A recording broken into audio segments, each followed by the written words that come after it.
Can be proven without a shadow of a doubt is that there was definitely more than one shooter in the Las Vegas shooting. Here's why. This video was taken from a taxi cab driver who was waiting in line at the taxi station in Mandalay Bay. Her cell phone footage picked up the sounds of multiple shots from different areas and different distances. Here's some audio of shots that sounded very, very close to her cab. These are followed by sounds of shots heard almost immediately after the shots that sound close range. Now for the skeptics out there, or I guess you would call them non-skeptics, this can be passed off as an echo. But let me show you why it is not. 5 seconds before the shots heard from a long distance away, there was absolutely no shots that happened at a close range. Here's audio from even 7 seconds before the shots heard from a long distance away.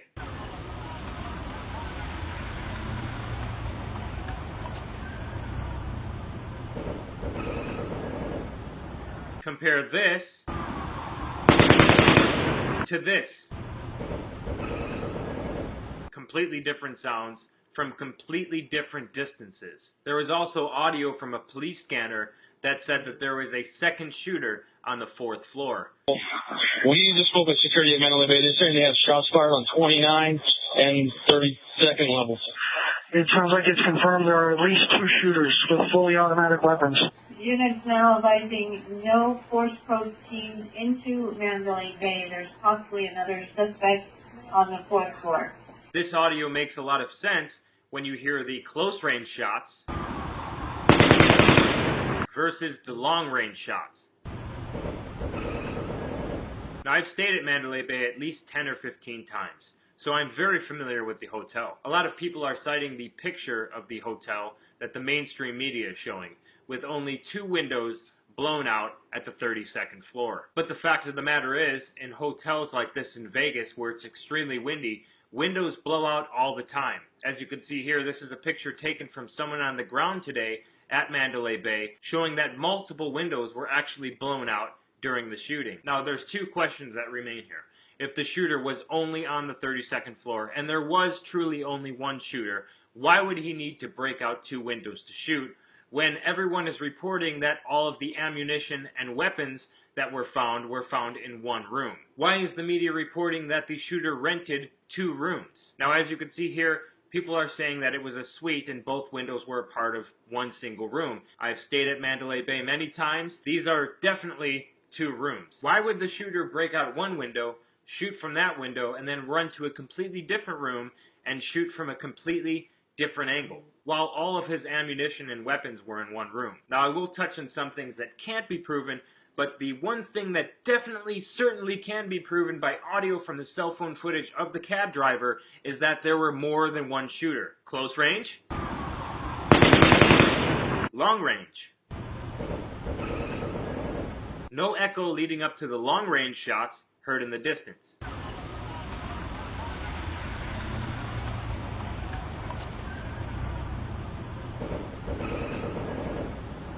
Also, the mainstream media is reporting that the shooter had no clear motive. Are you kidding me? Reports are saying that they found an arsenal of 42 different guns, explosives, and several thousand rounds of ammunition. They're also saying that officers recovered an additional 19 firearms, explosives, and additional ammunition from Stephen Paddock's home in Mesquite, Nevada, hours after discovering 23 fully automatic weapons in his room at the Mandalay Bay Hotel. Again, fully automatic weapons are illegal to own without a federally regulated special license that this man did not have. They've already confirmed that he did not have. So liberals, if you're watching, the guns he had and used were already illegal. Your cries for gun laws in this case are null and void. Police also found several pounds of ammonium nitrate, a chemical used to make explosives, in the 64-year-old's car. Jessica Nelson was partying with friends at Route 91 at the actual festival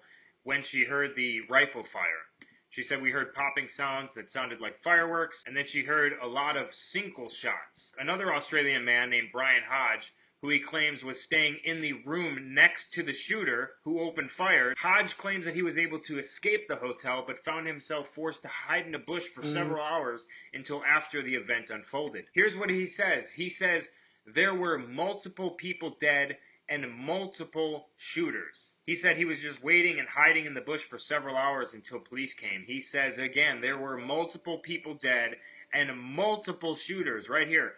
Multiple shooters. Now, yes, I know that there is video of what looks to be possibly muzzle flash that's coming from a lower floor on the hotel.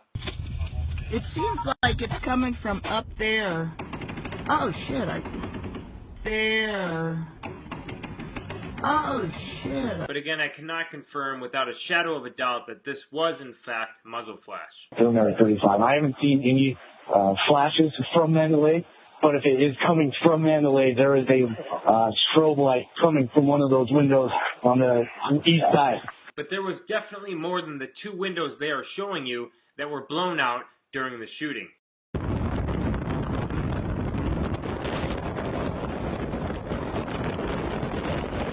Almost immediately after the shooting, people like Hillary Clinton are already tweeting calling for gun control. As you can see here, she says, stand up to the NRA and stop this from happening. Not only were the weapons already illegal, Hillary Clinton, but according to FBI crime statistics, only 4% of guns used in crime in America are legally obtained. That means if tomorrow you were to suddenly outlaw any ownership of any guns whatsoever in America, it would only stop 4% of gun crimes in this country. Liberals love to talk about the AR-15. This has killed 5 times more people than the AR-15 in America. Knife control now. This, around the world, has killed way more people than the AR-15. Pressure cooker control now. More ridiculously, but expected, many mainstream news outlets like Newsweek are already releasing articles with titles like, white men have committed more mass shootings than any other group. You want to argue race and crime, Newsweek? Black males aged 18 through 35 only make up 6% of the entire country's population. Not only does that 6% commit over 50% of the entire country's crimes, but they commit more shootings than any other group in this country. There were 2,000 people shot in Chicago last year. 2,000. 92% of those shootings were caused by black males. In American mass shootings, most of the victims are white. In those 2,000 shootings in Chicago, most of the victims were black.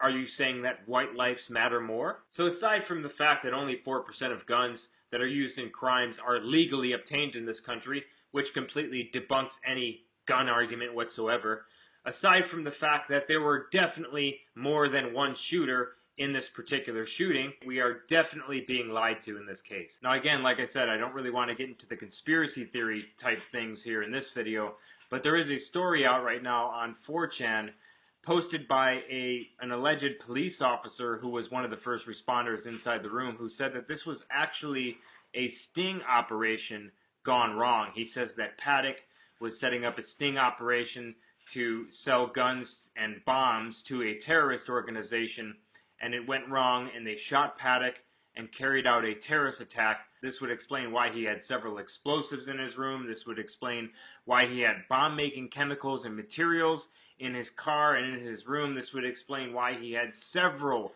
different automatic weapons, 20, 30, 40 automatic weapons inside of his room. This would also explain why he sent $100,000 to the Philippines just a week ago. Also, it's already confirmed that Paddock worked for several different military contractors, including Lockheed Martin. He also worked for NASA. There was a report released by a NASA administrator that has his name on it.